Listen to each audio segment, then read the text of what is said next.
Eu, eu devo confessar que eu fui a última turma de jornalistas que foi registrado como jornalista profissional sem ter a faculdade, porque não existia. Não existia a faculdade de jornalismo, então foi a última turma que foi registrada antes da obrigatoriedade da faculdade. E isso fazia muitos e muitos anos, eu tinha 19 anos, eu estou com 73. E eu tive essa bênção. O Jornal do Brasil foi o primeiro jornal que teve meninas trabalhando na redação como repórter da Geral. Então, o Murilo Felisberto, contando um pouquinho da história do Jornal da Tarde, ele foi criado pelo Mino Carta. O Mino Carta saiu para fundar a Veja, na Abril, que era uma outra revista, não é o que existe agora.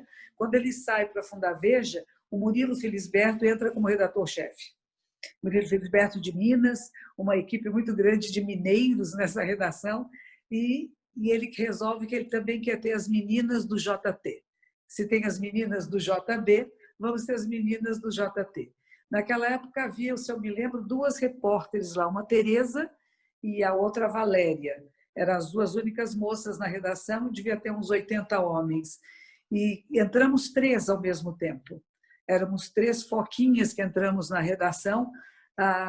Duas de nós ficamos um pouco mais, a outra acabou indo embora e eu fiquei 3 anos e meio, não é muito tempo, mas foi muito intenso, porque eu gostava muito de ler, de escrever, e comecei a ler e escrever muito cedo, com 9 anos de idade, então eu fiquei imaginando, né? Eu vou chegar lá, vou escrever.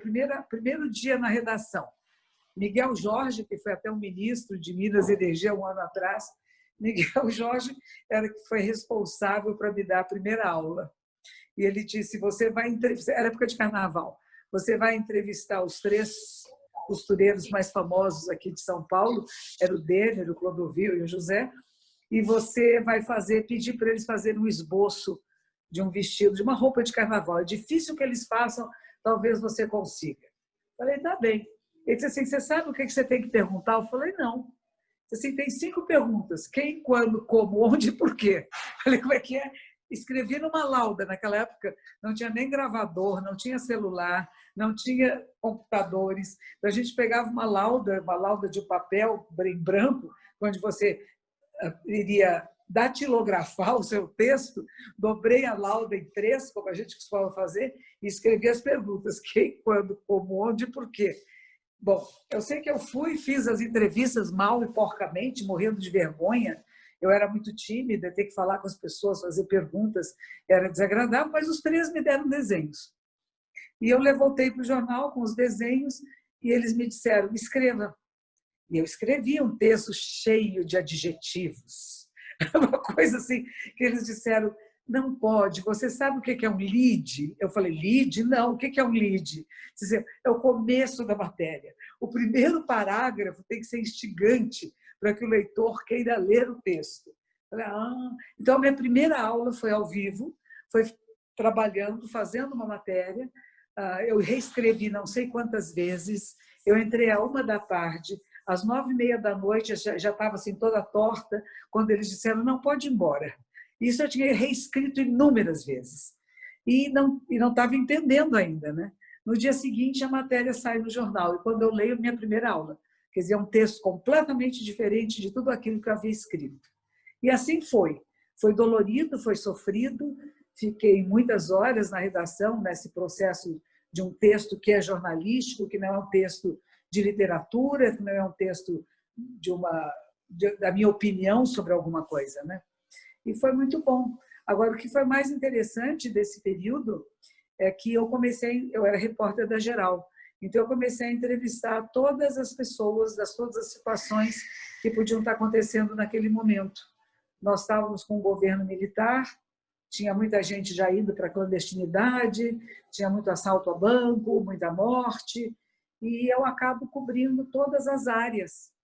E, de repente, começa a ter uma expansão de consciência, né? Uma expansão de percepção, que desde aquela senhora mais pobrezinha na favela, que eu falei, a coisa mais difícil é você descrever o cheiro da favela, porque ela tem um odor muito característico, que eu nunca havia sentido antes. Então, naquela época, as casas de favela ainda eram de papelão, de tábuas, não é como agora de blocos. E tinha uma senhora que ela estava cozinhando num fogareiro numa latinha de leite em pó, o feijão. Então, aquilo para mim foi muito impressionante, todos os odores que tinham naquela casa, a questão daquela pobreza. E no dia anterior, 2 dias antes, eu estava em Brasília entrevistando a Rainha Elizabeth e o Príncipe Filipe. Então, você começa a perceber as inúmeras camadas sociais nas quais nós estamos envolvidos, mas que existe uma coisa em comum, somos todos humanos. E essa humanidade que perpassa, desde a Rainha Elizabeth, o Príncipe Filipe era meio paquerador, né? Nós estamos falando disso praticamente há 50 anos atrás, né? Ou mais de 50 anos atrás. E o Príncipe Filipe tinha essa... Aqui, a sua imagem sumiu, mas vocês estão me vendo? Está tudo bem? Sim, estamos. Tá bom. E ele se aproximava das moças assim, né? E a Rainha Elizabeth, sabe o que ela fazia? Ela vinha e ficava do lado dele, bem assim, paradinha. Eu falei, olha que bonito, né? Que maravilhoso exemplo. Porque a maioria, eu quando tinha meus relacionamentos, eu ficava com ciúmes, eu brigava com meu namorado, né? Com meu companheiro. Eu não ia me pôr ao lado dele como que diz, estou aqui e isso me pertence, né? E eu falei, olha que coisa mais hábil e inteligente, né? Porque se eu tenho que discutir com alguém, é com a pessoa que está se aproximando do meu companheiro, e não com ele. É da natureza dele estufar o peitinho e ficar se achando bonitinho, né? Mas foram inúmeras situações semelhantes onde eu comecei a perceber, primeiro, que havia muita diferença social, muita diferença de classes, muita pobreza, e o que fazer? Uma vez me pediram para entrevistar um brasileiro que tinha ido na Guerra do Vietnã. Ele morava nos Estados Unidos, se tornou cidadão norte-americano, foi convocado para o Exército. E ele voltou e me deu uma entrevista dizendo que a guerra tinha sido ótima. Ele não tinha ido para o fronte, tinha ganhado um soldo muito bom, voltou para o Brasil depois disso, construiu uma casa, ajudou toda a família, e eu escrevi o que ele falou. E quando o texto saiu no dia seguinte, os mais antigos da redação vieram me procurar e disseram assim, o que foi isso? Você não tem noção do que você fez? Eu falei, como? O que eu fiz? Você fez uma apologia da guerra? Você não foi capaz de colocar do lado uma coluninha dizendo quantas pessoas morreram na Guerra do Vietnã? Você disse que a guerra é boa. A pessoa vai lá, ganha bem, fica rico, volta para o Brasil, né? E eu comecei a perceber, eu falei, não, mas eu fiz o que vocês me ensinaram. Não era para entrevistar a pessoa me entrevistou, o texto estava muito bom, já estava tudo redondinho, mas só faltava pensar no conteúdo, que eu não pensava. Eu não tinha essa noção do que é politicamente correto, o que seria adequado.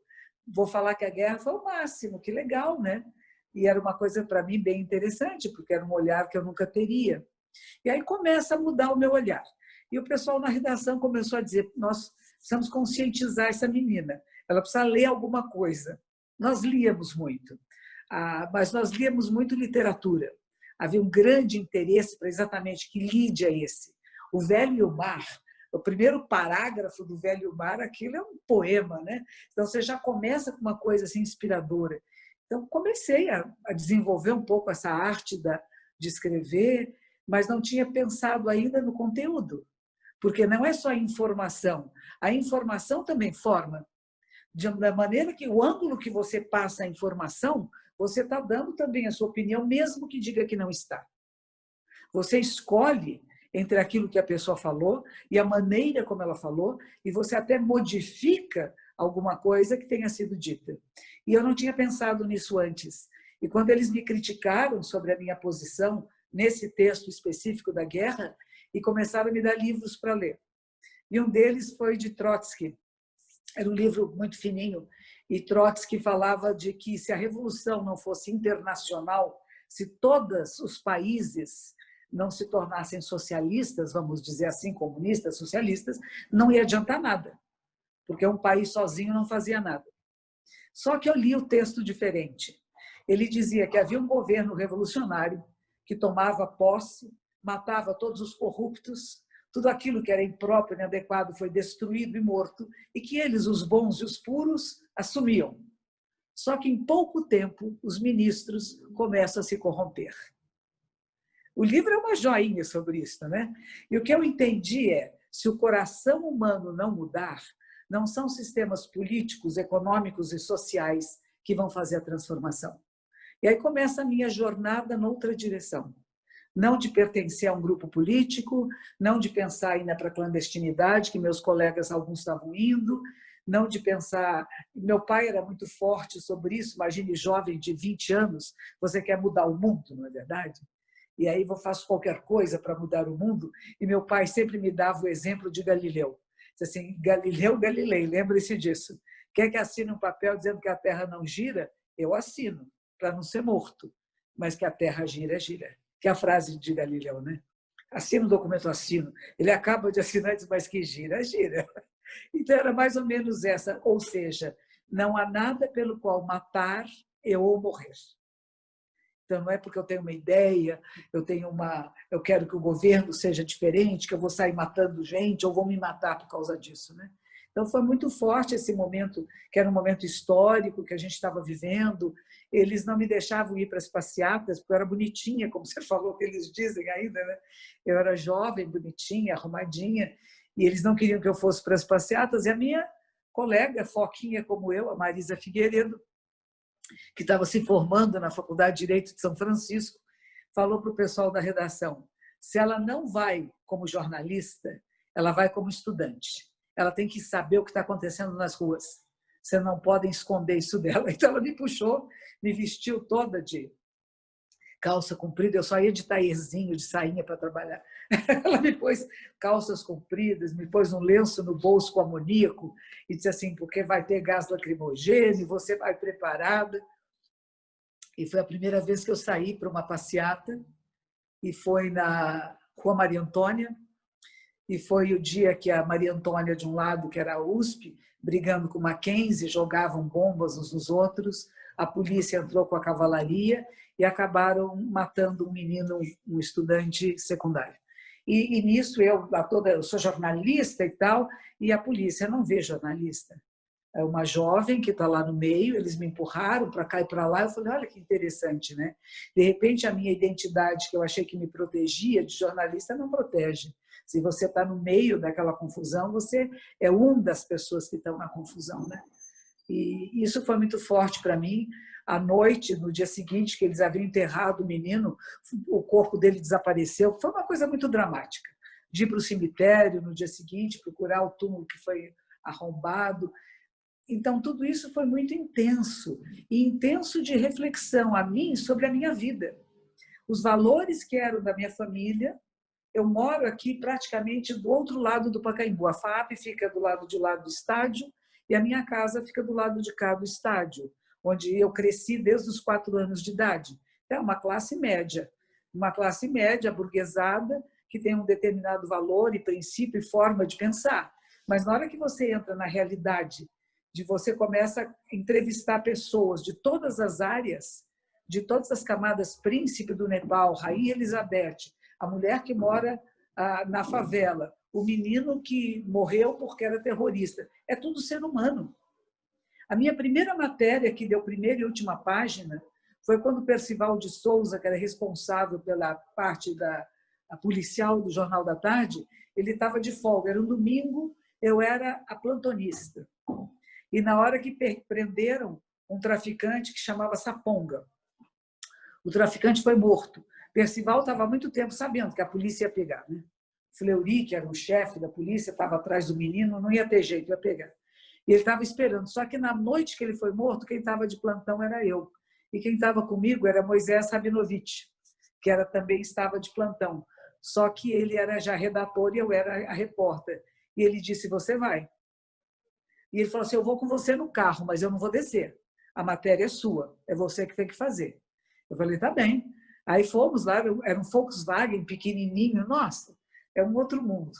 Mas, enfim, chegamos na beira desse morro, e esse morro, para subir, tinha umas escadas todas tortas, e tinha uma multidão, que era como se fosse uma procissão de todos os habitantes daquela comunidade que estava subindo para ver o corpo do menino morto, né? E eu estou subindo essa escada sozinha, o fotógrafo, não sei nem onde estava, e, de repente, uma senhora negra para do meu lado e disse assim, você sabe se é meu filho? Eu falei, como? Você sabe se quem morreu é meu filho? Eu falei, eu não sei quem é, eu estou subindo também. Mas aquilo foi muito impactante, porque podia ser filho de qualquer um, né? Ninguém sabe quem é que foi morto. E quando eu chego, tem um menino, uma criança praticamente, quase um adolescente, deitado, cheio de furos de balas e cheio de formigas andando de uma pedra ao lado, e os policiais estavam como caçadores numa sanha, muito excitados, andando à sua volta, né? E, bom, eu desci, fiz as entrevistas que tinha que fazer, desci, voltei para o carro, e como estamos voltando para a redação, Moisés, o rabino, disse para mim assim, o que foi mais impactante para você? Eu falei, o corpo do menino lá, cheio de bala, com formiga andando. Ele falou assim, esse é o seu lead. Começa por aí. Então, também foi uma lição assim extraordinária. Ele me deu toda a liberdade, só falou isso, o seu lead está aí. O que é mais impressionante, o que te impactou mais, é onde você começa. E não esqueça de pôr da senhora, que pergunta se o filho, que também isso foi impactante para você. E aí eu escrevi, deu primeira e última página. E aí o pessoal da redação fala, nossa, ela não é só bonitinha, ela sabe, ela entendeu. Então, foi a primeira vez que eu fui reconhecida como capaz de fazer uma reportagem inteira, de ter feito tudo isso e de que eu tinha aprendido as lições, as várias aulas que estavam sendo dadas para mim. Então, esse foi um processo muito intensivo, porque eu acho trabalhar no jornal como era naquela época, né? Que você chega na redação e tem o pauteiro, né? Que a gente até brincava, não vive na flauta quem vive de fazer a pauta, né? Porque a gente dava a impressão, nós estamos trabalhando, a gente vai para a rua, a gente se molha na enchente, né? Quase que leva tiro, se mancha de sangue, e o pauteiro está lá, faça isso, faça aquilo. E aí eles tinham uma plaquinha que dizia isso, né? Não vive na flauta quem vive de fazer a pauta. Acho que um dos nossos pauteiros nessa época foi Laerte Fernandes, que morreu recentemente, ainda não fazem 49 dias da sua morte. A gente vai vendo, né, a turma da redação com quem eu convivi, muito queridos, grandes professores. Eu tive essa bênção, o Laerte Fernandes, o Ivan Ângelo, a Murilo Felisberto já morreu, mas tem o Mitre. O Mitre também era um personagem importantíssimo na redação, um grande professor. Então, tive grandes mestres que eram profissionais formados já há muito tempo e formados como se formava antigamente. Você vai para a redação e vai ser foca. E vai ser mandado, empurrado, vão dizer que é um lixo, joga fora, você fica triste, chora, fica bravo, e de repente você começa a aprender alguma coisa. Então, e naquela época, inclusive, havia jornalistas mais antigos que diziam, não, faculdade não vai ser bom, não. Faculdade vai criar vícios. É melhor não fazer faculdade.